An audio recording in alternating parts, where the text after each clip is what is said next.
Ok, então a gente vai falar agora dos problemas que podem acontecer com as pessoas e times.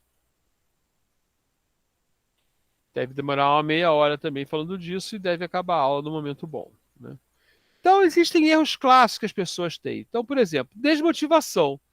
O projeto meio que perde a graça, né? Não tem mais nada para fazer, ou está muito atrasado, não adianta, a gente vai sempre ficar levando bronca, porque está atrasado, né? Outro problema é equipe fraca, né? Nós temos uma equipe que não consegue realmente fazer o que tem que fazer, né? Empregar os problemas descontrolados, causando confusão na equipe sempre, né? Também é o heroísmo, né? Aquela coisa, estamos atrasados, então vamos trabalhar 200 horas por dia, né? Um problema clássico é adicionar pessoas a projetos atrasados, né? Escritórios superpopulosos, né, e barulhentos, né? Várias equipes no ambiente muito aberto, isso atrapalha, né? Expectativas não realísticas, né? Você tem que entregar esse software aqui em 3 dias, né? Em um mês, em um ano, mas não dá, né? Isso vai causar desmotivação, as pessoas vão embora, aí você começa a contratar pessoas mais fracas, aí contrata um maluco, aí o maluco causa problemas na equipe, aí você contrata mais gente, aí o projeto fica mais atrasado. Então essas coisas se retroalimentam, né? Falta da aceitação do projeto, da participação do projeto pelos clientes, né? Eu gostaria de ter política mais importante que a substância no projeto, né? Wishful thinking é você imaginar coisas que poderiam ser possíveis. Então, as pessoas trazem muito problemas e como gerente, né, como gestão de pessoas, você tem que evitar esses problemas, né? E outra coisa importante de entender, né, que as pessoas têm necessidades diferentes, né, e podem ter problemas pessoais, então elas não vão trabalhar, né, não vão chegar na área de trabalhar bem, que é uma realização pessoal, né, se elas não têm bem a segurança fisiológica, segurança da segurança mesmo, segurança, as necessidades de amor preenchidas e coisas assim. Então, uma regra bastante importante, né, que é a lei de Brooks, né, é adicionar pessoas a um projeto atrasado, vai atrasá-lo ainda mais, né? Por quê? Porque demora um tempo para o novo membro se tornar produtivo, a gente já falou disso aqui, né? As pessoas precisam ajudar o novo membro a se tornar positivo, né? Vai aumentar o número de comunicação e algumas tarefas podem não ser divisíveis, né? E tem algumas soluções. Primeira solução, contratar ainda mais pessoas, né?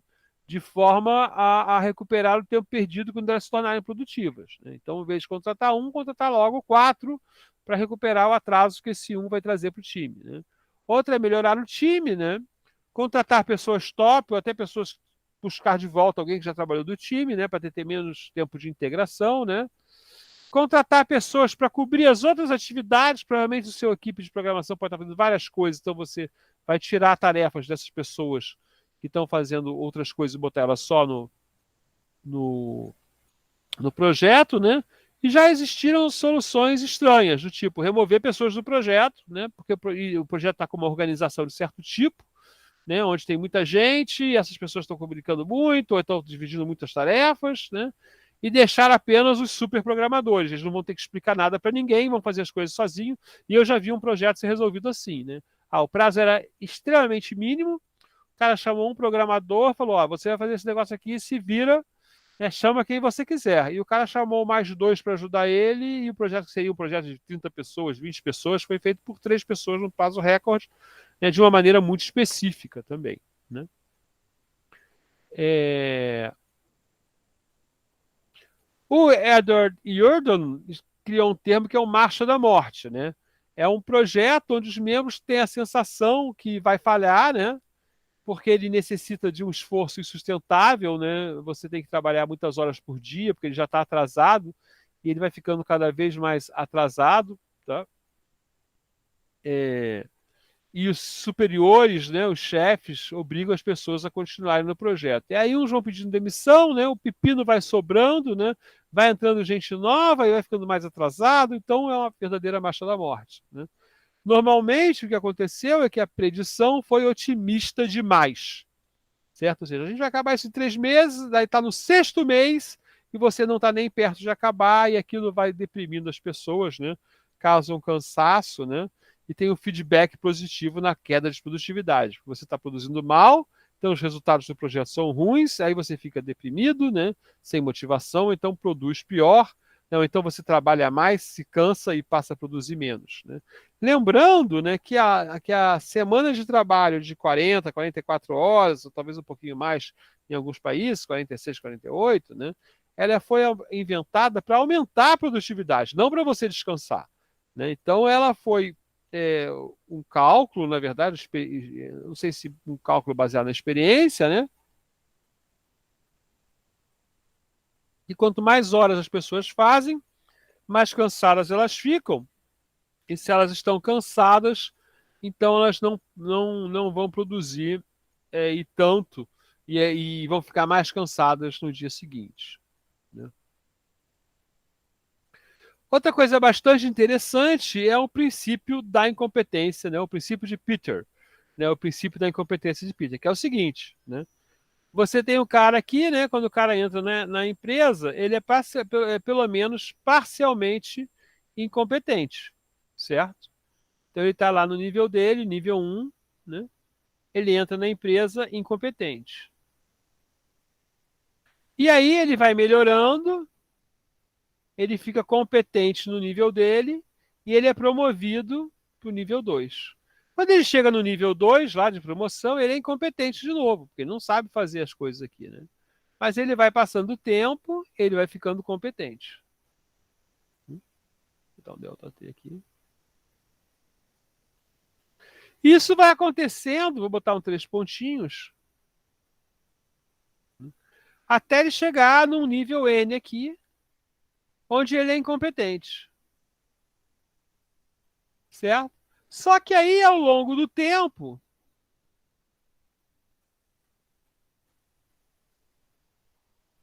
ele nunca se torna competente.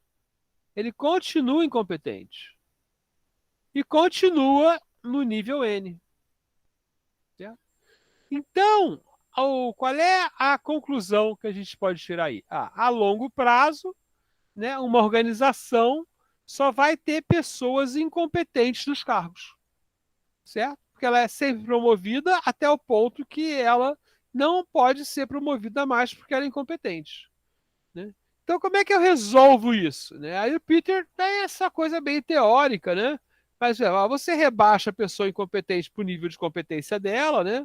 Se livra dela, despede ela, tem várias soluções aí. A questão é que você tem que estar preparado para saber, né? Que as pessoas vão subindo até seu nível de competência. Então, o segredo principal é não promover algumas pessoas, né? E identificar se elas são competentes, se elas irão ser competentes ou não no próximo nível de alguma maneira. Eu vou ter que buscar a referência do Peter aqui, né? Que eu não me lembro nem o sobrenome do Peter.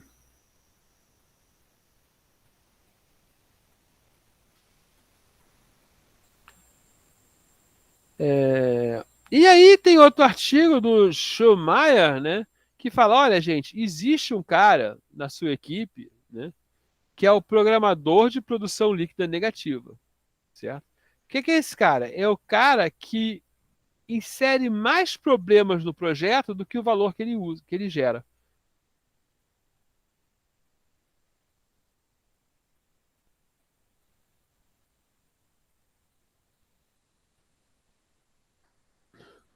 Daniel, essa é uma das propostas. Daniel perguntou, não pode ter uma fase de teste? Essa é uma das propostas do Peter, né? Você pode fazer várias coisas, tipo, botar num projeto piloto, né? Para ver se ela vai bem e tal.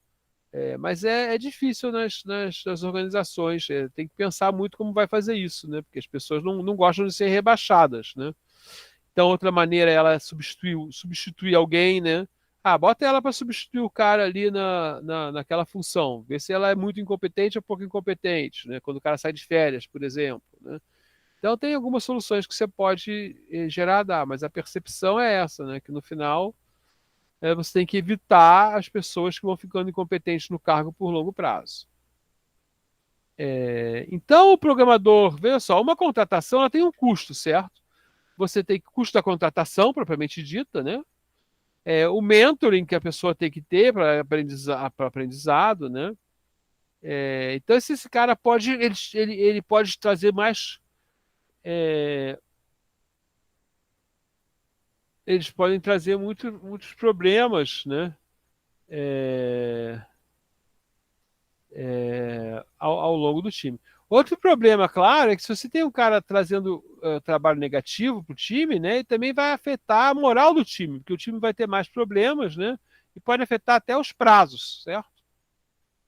E lembrando que a gente já viu aí, né, agora hoje mesmo, que há diferenças de produtividade bastante altas entre as pessoas e entre os times. Né? Então, como você identifica, né, um programador? Agora, gente, pensa na cabecinha aí, o cara da sua equipe lá do estágio, né, os seus mesmo, né?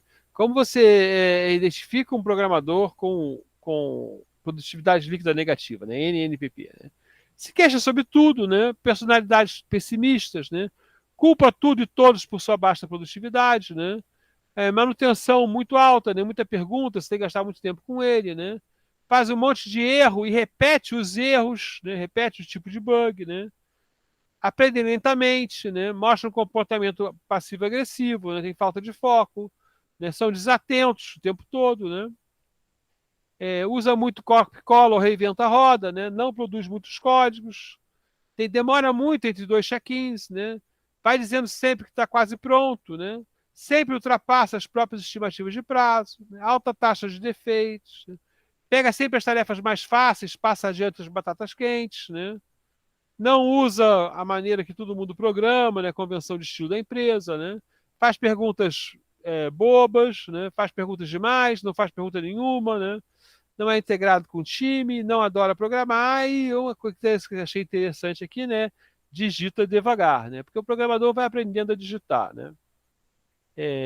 Pode olhar para métricas específicas, né? Como páginas de documentação por hora, né? Linhas de projeto por hora, linhas de código por hora, né? Mas tem que tomar cuidado porque a gente não está falando, né, de baixa produtividade.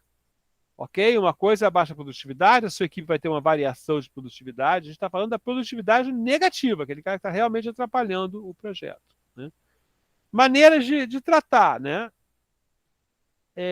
Então, se tem um time com problemas, você tirar o cara que está atrapalhando, pode ser melhor contratar outra pessoa. Tá? Então, primeira maneira é despedir. Né? Segunda coisa, né? Aqui a gente tem uma frase aqui, né? Todo mundo é um vencedor potencial. Algumas pessoas estão disfarçadas como perdedores. É descobrir qual é a verdadeira vocação dessa pessoa. Ela está ali, está desmotivada. Né? Então, existem duas soluções básicas, né? Que é despedir ou tentar melhorar a pessoa, né? Até trocando de função, ou trocando de equipe, ou trocando de posição. Né? E isso aí é importante trabalhar. Né? Esse livro aqui é interessante, esse livro aqui já foi muito modinha. Né? Esse livro aqui, The One Minute Manager, Gerente Minuto. Era aquele livro que todo gerente tinha que ler para poder trabalhar. Tá?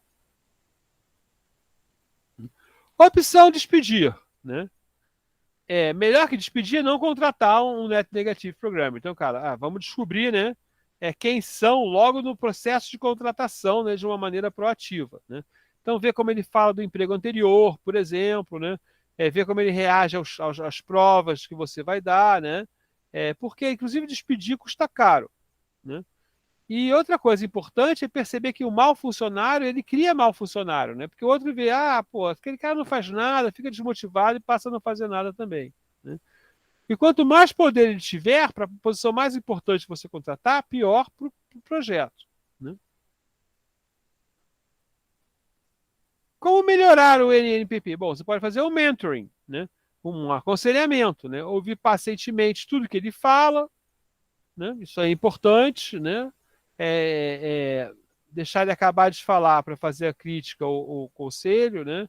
Não discutir enquanto aconselhando, né? Deixar ele falar, né? E ouvir o que está por trás, né? Então, esse aqui também é um livro interessante. Olha só como o livro é antigo, ó, de 1968. Né? Então, certas coisas, quando a gente está trabalhando com pessoas, já foram identificadas muito antes, não são novidades. Né? Elas são, às vezes, recicladas ao longo do tempo. Né? Opções intermediárias entre despedir desculpe, e melhorar, tentar melhorar o cara. Né? Trocar de função, vai ver ele não cabe naquilo. Eu já vi pessoas com baixíssima produtividade, não chegava a ser negativa, né? Virarem ótimas em outra função. Né? Principalmente quando você pega um técnico, que a gente geralmente contrata um técnico, né? Ele é um técnico mais ou menos, mas ele é bom na área administrativa ou social, né? Vamos dizer assim, na área. Então a gente teve casos já, por exemplo, de pessoas que viraram ótimas Scrum Masters, né? Ótimos gestores, ótimos analistas, e eram péssimos como programadores. Né? Ou péssimos não, eram até fazendo um trabalho de qualidade, mas muito lentos. Né? Colocar em outro projeto, porque pode ser que essa pessoa simplesmente não se dê bem com aquela equipe, né? Ou não seja motivada pelo projeto, né? Botar trabalhando sozinho, né? Pode ser que a pessoa tenha problema em trabalhar no grupo, né? E procurar a causa da produtividade negativa, né? Ver se ele é melhor na tarefa. Marcos, quer fazer um comentário? Será muito bem-vindo. Quero sim. A minha esposa, ela trabalha com a parte de RH da empresa dela já há bastante tempo. E ela uma vez falou passou um dado interessante, que todo período que ela está lá trabalhando, todos os processos de demissão, ela faz parte, ela que normalmente faz, né, toda a parte vamos dizer assim, da entrevista de demissão, não sei se tem um nome formal para essa etapa, se é diferente desse, mas ela disse que 100% das vezes, sem nenhuma exceção, 100%, todas as vezes, todo esse tempo, todos os anos que ela trabalha lá, o problema que levou à demissão é sempre um problema comportamental. Nunca é um problema de habilidade. Ela preenche um relatório sobre essa demissão e aí tem essas duas opções. O que foi o pivô da demissão? É um problema, qual dos dois? O cara não conseguia fazer ou o cara tinha um outro problema que não tinha a ver com a tarefa que ele foi contratado para fazer? É sempre essa segunda opção. Aí ela sempre diz isso. Ela fala assim, quando a gente vai contratar, agora por causa dessa informação que ela levantou, isso até foi o TCC dela na parte lá atrás, quando ela ainda estava fazendo a, o RH lá dela. Para prestar atenção nisso, que é muito mais fácil você pegar um cara que não sabe fazer, mas que ele tem apresenta um perfil bom comportamental para aquela vaga ou para trabalhar em equipe ou o que quer que seja, porque você consegue ensinar ele o que precisa. É claro que sim, não é para pegar um cara zerado, mas é preferível pegar um cara que tem uma deficiência na técnica do que o contrário, pegar um cara que é muito bom, mas que ele tem um perfil comportamental inadequado para aquela situação, porque isso é muito mais difícil de mudar. Assim, praticamente impossível você pegar o cara que não respeita a hierarquia, e a empresa tem hierarquia, e isso é necessário para a manutenção do trabalho, ou o cara que chega atrasado, o cara que não entrega, mas ele sabe fazer. Esse cara é um problema muito maior, porque você não consegue mudar isso do que o cara que ainda tem alguma deficiência, está começando agora, acabou de sair da faculdade, ou alguma coisa assim, não tem muita experiência, etc., mas que está ali apto a aprender, etc. Esse cara você consegue lidar com ele. Eu achei isso muito interessante, porque no caso dela em particular, não teve nenhuma exceção. Ninguém foi demitido porque, olha só, você não conseguiu programar, fazer isso aqui, então aqui é um strike, aí mês que vem a gente conversa de novo, e aí de novo, e aí, olha, não deu para você, infelizmente, isso nunca aconteceu. É sempre, quando acontece esses casos, não é que não tenha esse tipo de problema, mas eles conseguem contornar, conseguem fazer o mentoring que o senhor falou, ou alguma outra forma e aumentar a produtividade do cara. Quando o problema é na técnica dele. Eles até têm um esquema lá que eles chamam de reciclagem, que eles treinam de novo o pessoal, aí manda o cara para outra unidade para treinar em outro lugar, e aí costuma resolver. Agora, quando o problema é de perfil comportamental, aí no geral não tem jeito. Eu acho que isso é importante, é verdade, e eu diria mais. Assim, minha experiência pessoal é a seguinte: as pessoas geralmente elas estão motivadas para aprender, né? Então, quando elas estão motivadas no projeto, na empresa, né? Elas vão ficando melhores e vão aprendendo com o resto do grupo, né? Então, essa questão realmente da incompetência, né? Mas acho que ela existe às vezes, né? Vocês provavelmente não vão ter esse problema, né?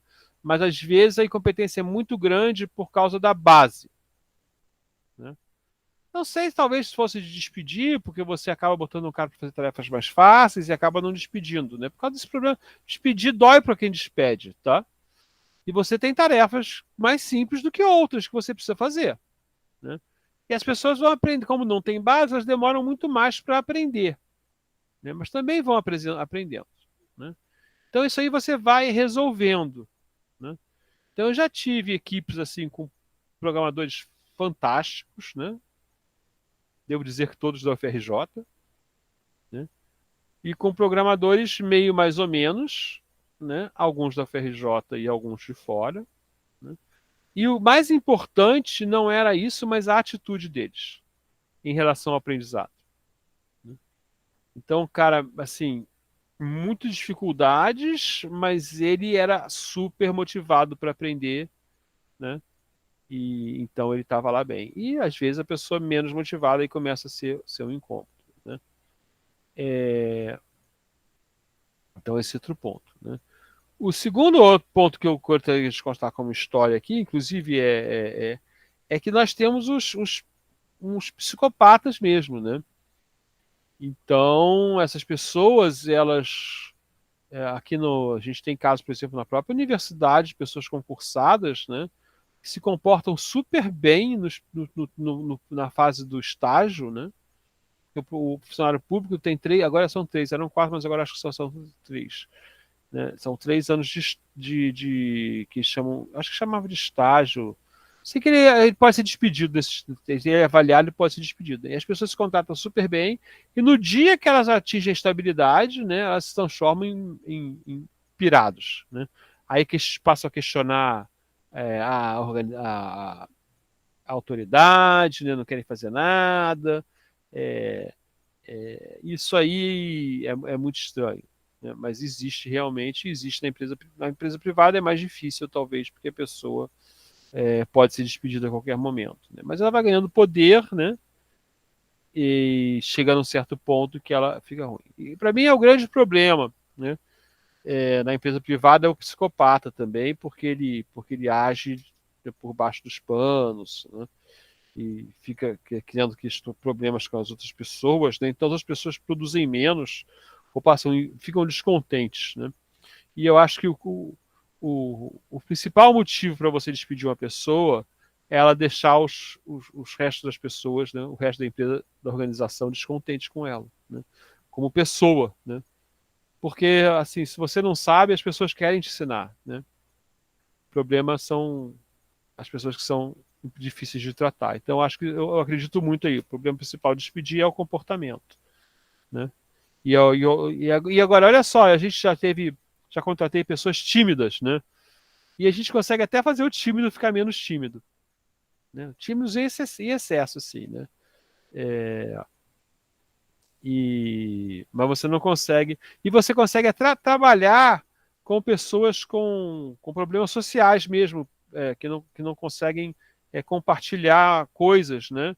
E você consegue criar caixinhas para elas viverem sozinhas fazendo aquilo, né? E produzindo bem.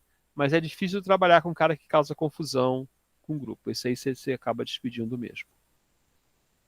O cara que é amiguinho de todo mundo e só é incompetente, você acha uma função para ele, né? Ele vai aprendendo, você pode custar um pouquinho mais, mas pode ser muito bom ter esse cara com o grupo, né? Porque ele é unificador. E aí, em um dos artigos dessa linha do trabalhador de produtividade lítica negativa, né? Ele tenta mostrar uma planilha, né? Onde você quer decidir, né, o que vai fazer, né? Então você vai vendo ali, né, as coisas que você pode fazer, né, reabilitação, né, você que está errado, né, reestruturar o trabalho dele, reestruturar a situação, é, demote é botar para um nível abaixo, né, ou transferir ou despedir, né. E aí você tem lá, né, pensar, olha, o que que o superior fala, né, como é que são os resultados temporários, como é que eu posso pensar nas capacidades gerenciais da pessoa, né? Tempo e recurso necessário para ir, a probabilidade necessária para isso, a probabilidade de sucesso disso, que você imagina dessas coisas, né? Porque às vezes o cara fala, não, esse cara aqui coloca muito erro, ele acaba tendo a produtividade negativa, né? Mas a verdade é que ele não está preparado para aquela tarefa, né? E eu tive um caso assim, o cara era legal, é, mas ele gerou uns erros bizarros no nosso código. E aí quando ele... Não, desculpa, ele não era muito legal, ele era meio estranho. Assim, mas gerou uns erros bizarros no nosso código. Aí ele pediu demissão. A gente não sabia que ele estava gerando os erros. Nosso código tinha erros bizarros, a gente não sabia que era ele que gerava, né? E aí ele pediu demissão, o pessoal ficou meio contente. Ah, ele foi embora, não sei lá o que tal, que bom. E aí depois, logo uma semana depois, a gente descobriu que todo o código da gente que estava dando uns bugs daquele de parar de funcionar no meio, né, de explodir, ele tinha gerado aquele erro em todo o código, né? Aí o pessoal, pô, o cara ainda fez isso com a gente e tal. Atrasou muito o projeto que a gente ficava tentando achar o erro e não achava, né? Mas então, às vezes, você nem sabe que a pessoa é uma produtividade negativa, né? Porque você não identificou aí o problema que ela gera. Tá? Bom, então eu queria trazer esses tópicos para vocês. Por hoje é só. Tá? Não sei se o Marcos aí tem um comentário final, né? A bibliografia desse aqui é bastante extensa, de vários assuntos, né? Inclusive as bibliografias são parecidas, mas são diferentes, porque eu fiz uma bibliografia base e depois fui botando os assuntos especiais ali, né? Então, ela acontece desse jeito. Agora vamos ver aqui o nosso interromper a gravação.